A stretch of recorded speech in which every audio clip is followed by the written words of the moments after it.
Hello दोस्तों, नमस्कार। मैं हूं डॉक्टर दलबीर सिंह। आप देख रहे हैं यूट्यूब चैनल क्वेश्चनिया। दोस्तों, आज का जो टॉपिक है वो है सीईटी। मैं बात कर रहा हूं हरियाणा सीईटी के बारे में। सीईटी की फुल फॉर्म है कॉमन एलिजिबिलिटी टेस्ट। दोस्तों, यदि आप हरियाणा सीईटी के बारे में संपूर्ण जानते हैं, पूरा जानते हैं, आपने फॉर्म वगैरह अप्लाई कर दिया, तो आप इस वीडियो को स्किप कर सकते हैं। ये वीडियो उन लोगों के लिए है जो सीईटी के बारे में पूरा जानना चाहते हैं, उनको अभी तक पूरी इन्फॉर्मेशन, पूरी क्लियरिटी नहीं है, जो ये जानना चाहते हैं कि इसका सिलेबस क्या रहेगा, जो ये जानना चाहते हैं कि एग्जाम पैटर्न इसका क्या होगा, फाइनल लिस्ट कैसे बनेगी, किस प्रकार से आप सी और डी कैटेगरी के अंदर, इस ग्रुप के अंदर हरियाणा गवर्नमेंट में ज्वाइन कर पाएंगे। यदि आपको इस प्रकार की इन्फॉर्मेशन चाहिए तो इस वीडियो को शुरू से आखिर तक जरूर देखिएगा, क्योंकि बड़ी इंपॉर्टेंट इन्फॉर्मेशन आपके लिए मैं लेके आया हूं। दोस्तों, इसको पूरा देखने के लिए आप बने रहिए हमारे साथ।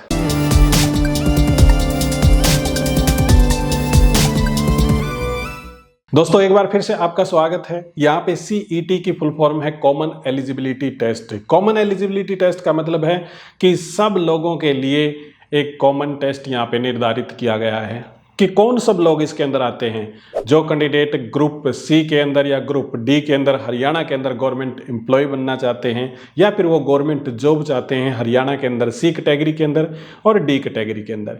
देखिए, सबसे पहले बात कर लेते हैं कि डी कैटेगरी के अंदर कौन कौन सी एम्प्लॉयमेंट हरियाणा के अंदर है। दोस्तों, जो पियन लेवल की होती है, हेल्पर की पोस्ट होती है, माड़ी की पोस्ट होती है इत्यादि, जो उस लेवल की पोस्ट होती हैं, जो हेल्पर आप कह सकते हैं, वो सारी की सारी पोस्ट हरियाणा के अंदर ग्रुप डी के अंदर आती हैं। और ग्रुप डी का कॉमन एलिजिबिलिटी टेस्ट के तहत ही आपको पेपर देना होगा। सभी का सिलेक्शन कॉमन एलिजिबिलिटी टेस्ट के तहत ही होगा।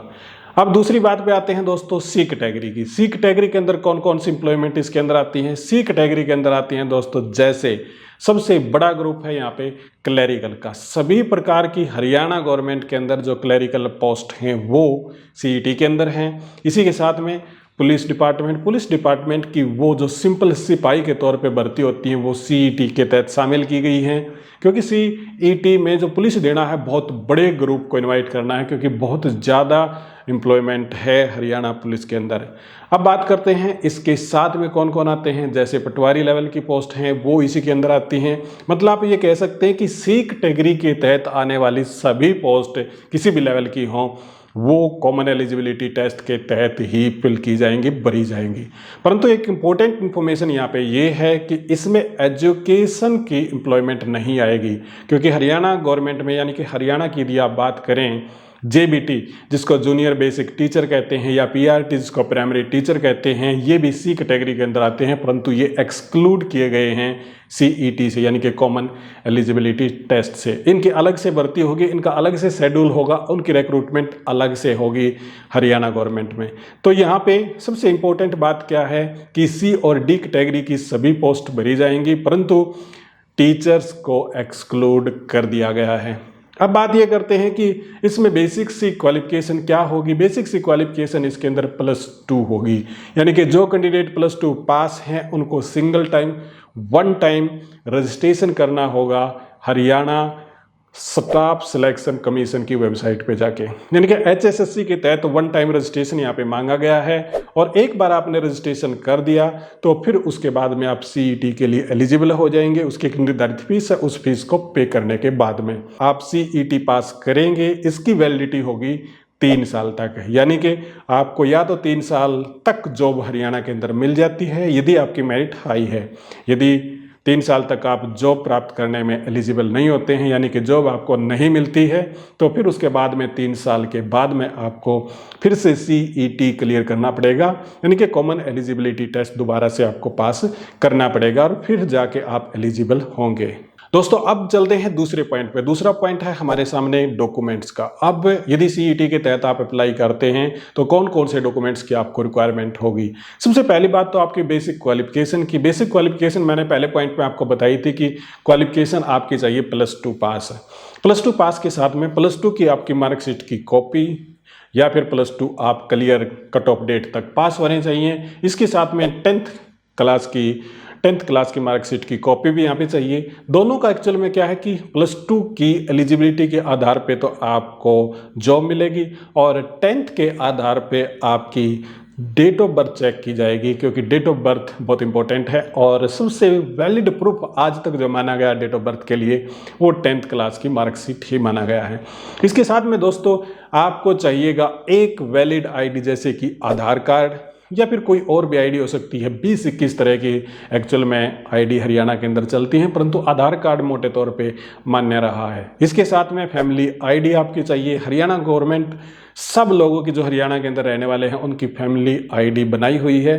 यदि आपने फैमिली आईडी नहीं बनवाई तो तुरंत आप बनवा लीजिए, क्योंकि उसके बगैर आप नहीं अप्लाई कर पाएंगे।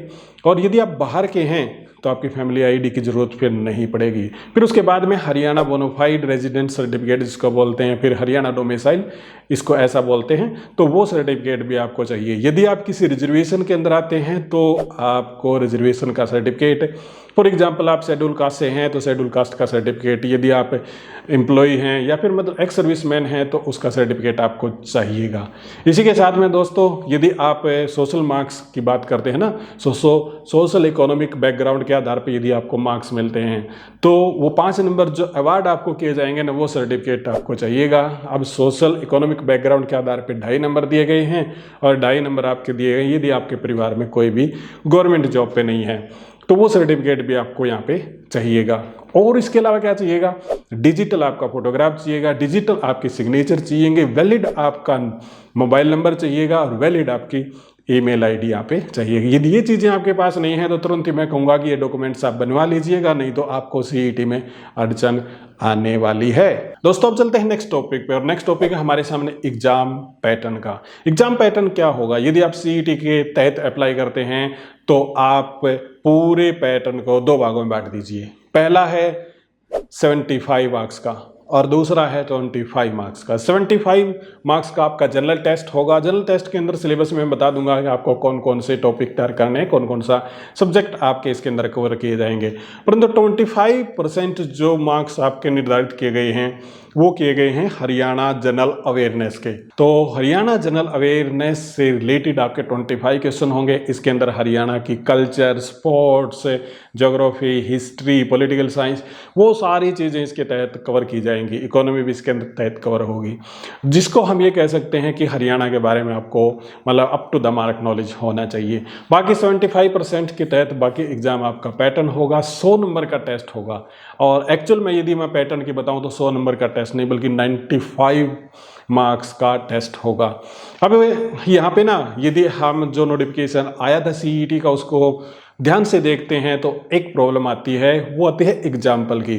कहीं पे एग्जाम्पल 200 नंबर का, कहीं पे 100 नंबर का, कहीं पे 400 नंबर का भी है, 400 मार्क्स का भी यहाँ पे दिया गया है। तो आप ये मान के चलें 100 मार्क्स का यदि आपका टेस्ट होता है तो 95 मल्टीपल चॉइस क्वेश्चन आपके आएंगे, और 95 मल्टीपल चॉइस क्वेश्चन आएंगे तो इसमें 5 जो नंबर आपके बच गए, 5% जो बच गए, ये मैंने आपको पहले भी बताया सोशो इकोनॉमिक क्राइटेरिया के 2.5 नंबर आपके किस गवर्नमेंट जॉब में आपके परिवार से कोई भी कैंडिडेट नहीं है।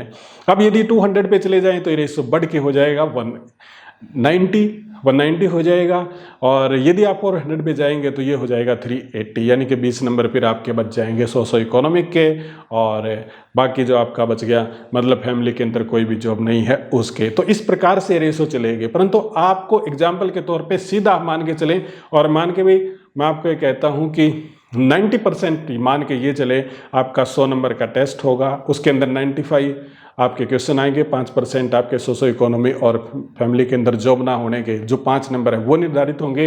इस 95 के 90 मिनट्स होंगे, यानी कि 95 क्वेश्चन आपने करने हैं, और वो 95 क्वेश्चन करने हैं 90 मिनट में, 1.5 घंटे में। इसकी कोई भी नेगेटिव मार्किंग नहीं है, यानी कि नेगेटिव मार्किंग नहीं होगी।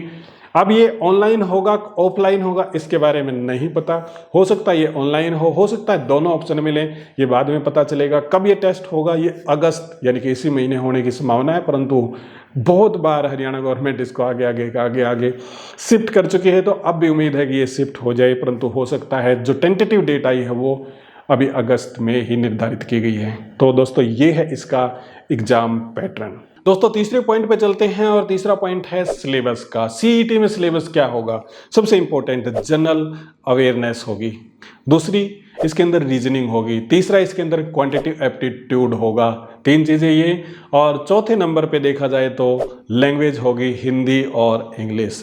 मतलब कुल मिला के ये ही चीज़ इसके अंदर शामिल है। जैसे रीजनिंग है, क्वांटिटेटिव एप्टीट्यूड है, फिर उसके बाद में जनरल अवेयरनेस है, हिंदी है, इंग्लिश है, और हरियाणा जीके या हरियाणा जनरल अवेयरनेस है। ये इसका कंप्लीट सिलेबस है। और इसके तहत कि किसके अंदर, किस एरिया के अंदर, किस पोर्शन के अंदर कितने मार्क्स का आएगा या बराबर आएगा, ये कुछ नहीं पता, परंतु ये जरूर पता है कि 25% का आएगा हरियाणा जनरल अवेयरनेस, ये पता है। बाकी का अभी क्लैरिफाई नहीं किया गया है। मतलब क्या है कि बाइफरकेट नहीं किया गया है कि किस सब्जेक्ट को कितनी वेटेज दी गई है, इस बारे में बिल्कुल भी नहीं पता। तो सिलेबस आपका यही, मतलब हिंदी और इंग्लिश पे आप फोकस कीजिएगा, फिर उसके बाद में रीजनिंग पे और मैथमेटिक्स पे, जिसको क्वांटिटेटिव एप्टीट्यूड कहते हैं, और जनरल अवेयरनेस पे आप फोकस कीजिएगा, आपका एग्जाम क्लियर हो जाएगा। हालांकि इसको फर्दर बाइफरकेट, फर्दर मतलब सब कैटेगरी के अंदर भी डिवाइड किया गया है, टाइप्स बताए गए हैं कि रीजनिंग के अंदर क्या आएगा वगैरह वगैरह। यदि आप ये चाहेंगे तो मैं इसके बारे में एक इंस्टाग्राम के ऊपर और फेसबुक के ऊपर, दोनों के ऊपर ही एक पेज अपलोड कर देंगे जिसका इसका डिटेल से सिलेबस होगा, तो वो भी आप कमेंट सेक्शन के अंदर बता सकते हैं। यहाँ पे दोस्तों एक अपील और मैं करना चाहूँगा कि चैनल को आप सब्सक्राइब जरूर कर दें, इसके साथ में लाइक भी करें और शेयर भी करें। और यहाँ पे एक और बात मैं बताना चाहता हूँ कि एक दूसरा चैनल भी है डी ब्लॉग, आप उस पर भी जाके एक बार विजिट करें, उसको देखें, उस पर काफ़ी अच्छा कंटेंट आपको मिलेगा। दोस्तों अगले पॉइंट पे चलते हैं। अगला पॉइंट है फाइनल सिलेक्शन, कि फाइनल सिलेक्शन आपका किस प्रकार से होगा। अब ये देखते हैं, सबसे इंपॉर्टेंट बात है डी कैटेगरी के लिए। डी कैटेगरी के अंदर यदि आप देखेंगे तो 100 मार्क्स में से सीधी की सीधी कैटेगरी आपकी बन जाएगी, यानी कि टॉप के कैंडिडेट हैं वो ले लिए जाएंगे। एग्जाम्पल के तौर पर 500 वैकेंसी आई ग्रुप डी की, तो उसके 4 गुना बुलाए जाएंगे। 4 गुना का मतलब है 2000 कैंडिडेट। अब 2000 कैंडिडेट्स का मतलब डॉक्यूमेंट वेरिफिकेशन होगा, इंटरव्यू होगा, जो उसके अंदर से लग गए मतलब वो लग गए, जो जिनको गवर्नमेंट जॉब मिलनी थी उनको मिल गई।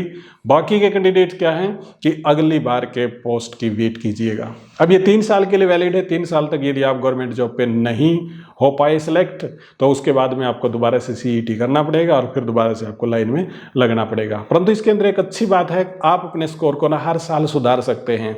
2022 के अंदर सीईटी हो रहा है, तो अब मान के चलो आपके 75% मार्क्स आए, 2023 में होगा तब आपके 80% आ जाएं, तो इम्प्रूवमेंट हुआ। तो 80 वाला, आपकी 80 वाली जो मार्कशीट है, 80 वाला जो स्कोर है, वो आपका वैलिड रहेगा अगले 3 साल तक। तो इस बात को आप सीधा सा इस प्रकार से समझ लें। यदि आप ग्रुप सी के अंदर अप्लाई करते हैं तो एक टेस्ट आपने दे दिया, इस एक टेस्ट के बाद दूसरा टेस्ट भी होगा, जिसको स्किल टेस्ट हम कहते हैं। मतलब वहाँ पे मार्क कर रखा है, मेंशन कर रखा है कि एक स्किल टेस्ट भी होगा, और स्किल टेस्ट के तहत निश्चित तौर से आपको दूसरा टेस्ट देना पड़ेगा। उस स्किल टेस्ट में रिटन टेस्ट भी हो सकता है, टाइपिंग टेस्ट भी हो सकता है, बाकी अदर टेस्ट भी हो सकते हैं, कि इंटरव्यू भी हो सकता है, वो मतलब अभी डिस्क्लोज नहीं किया गया है। तो जो सी कैटेगरी के अंदर जिनका सिलेक्शन होना है, उनके लिए एक सिंपल सी बात मैं बताना चाहता हूं कि एक टेस्ट दे दिया, दूसरा टेस्ट के आधार पे ही सिलेक्शन होगा। तो फाइनल सिलेक्शन दोस्तों आपका इस प्रकार से होगा। तो ये था हरियाणा सीईटी के बारे में। उम्मीद करता हूं कि आपको पसंद आया होगा। यदि सीईटी के बारे में फर्दर आपको कोई कन्फ्यूजन है, किसी पे वीडियो बनाना है, तो आप कमेंट सेक्शन के अंदर लिखिएगा, वहाँ पे वीडियो आपके सामने लेके आ जाएंगे। और यदि इसके बारे में मतलब पर्टिकुलरली आपको किसी सब्जेक्ट की तैयारी करवानी है वगैरह वगैरह, किसी सब्जेक्ट की कोचिंग के बारे में आपको पूछना है, बताना है, या फिर उससे रिलेटेड सलाह देनी है, तो कमेंट सेक्शन के अंदर जरूर लिखिएगा। हाँ, इंस्टाग्राम, फेसबुक, टेलीग्राम पे क्वेस्ट इंडिया के नाम से है, वहाँ भी आप फॉलो जरूर कीजिएगा। अगले वीडियो में फिर मिलते हैं, तब तक दीजिएगा इजाज़त। बहुत बहुत आपका धन्यवाद।